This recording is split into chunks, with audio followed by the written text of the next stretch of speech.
அஸ்லாம் வலைக்கும் ஃப்ரெண்ட்ஸ். காலையில் எந்திரிக்கும் போதே கிச்சன் பளிச்சுன்னு இருந்தால் பார்க்கவே மனசுக்கு ஒரு திருப்தியாக இருக்கும். நம்ம வேலையும் நம்ம ஈஸியாக நம்ம செய்ய ஸ்டார்ட் பண்ணிடலாம். அப்படி தான் எனக்கு இருந்துச்சு. நான் நைட்டே ஃபுல்லாக இன்றைக்கி வந்துட்டு என்னுடைய கிச்சனை வந்துட்டு நான் ஃபுல்லாக க்ளீன் பண்ணி வச்சுட்டு தான் நான் படுத்தேன். எனக்கு காலையில் எந்திரிச்சு காஃபி போட செம சூப்பராக இருந்துச்சு. காஃபியோட டேவை ஸ்டார்ட் பண்ணலான்னு பண்ணியாச்சு. லஞ்ச் என்ன பண்ணலாம் அப்படின்னு பிளான் பண்ணிட்டு இருந்தேன். சரி, ஓகே, பசங்க சாப்பிடாதான் நம்ம சாப்பிட வைக்கணும். அவங்க எது பிடிக்காதுன்னு சொன்னாலுமே அம்மாங்க வந்துட்டு கண்டிப்பாக இது நல்லது, இது சத்தானது, இதை நீ சாப்பிட்டு தான் ஆகணும்னு சொல்லி தான். நான் மட்டும் இல்லை, எல்லா மகளும் அப்படி தான் இருப்பீங்க. பாவக்காய் எங்கள் வீட்டில் பிடிக்கவே பிடிக்காத ஒரு டிஷ்ஷு. ஆனாலும் நான் அதை ஏதோ ஒரு நாள் செஞ்சிடுவேன்.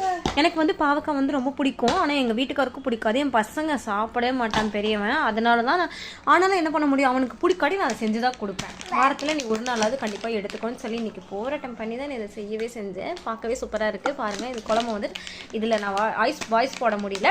இதில் இருக்க மாதிரி நீங்கள் வச்சிங்கன்னா உங்கள் குழம்பு வந்து உங்கள் பக்கா டேஸ்ட்டாக வந்துடும். பார்த்துக்கோங்க. நான் நெக்ஸ்ட் வீடியோ வேணால் ஆடியோ போடுறேன் வாய்ஸு.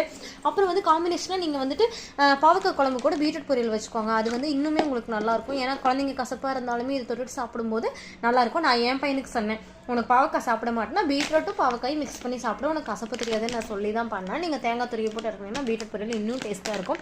பீட்ரூட் இன்னமும் சன்னமாக துருக்க முடிஞ்சுன்னா அது பண்ணிங்கன்னா இன்னுமே சூப்பர் டேஸ்ட்டாக வரும். ஃபைனலாக இந்த இதில் தான் இருந்துச்சு. கொஞ்சம் தண்ணி மாதிரி தான் இருந்துச்சு, ஆனால் சூப்பராக இருக்கும். உப்பு புளிப்பு காரம்லாம் தூக்கலாக வச்சிங்கனாலே சாப்பாடு குழம்பு வந்து உங்களுக்கு அட்டகாசமாக வந்துடும். பார்த்துக்கோங்க. இந்த இது செமையாக இருக்கும். தோசையோடு வச்சு சாப்பிட இன்னும் டேஸ்ட்டாக இருக்கும். அவ்வளோதான் போட்டு ஃபைனலாக நான் சர்வ் பண்ண ஆரம்பிச்சிட்டேன்.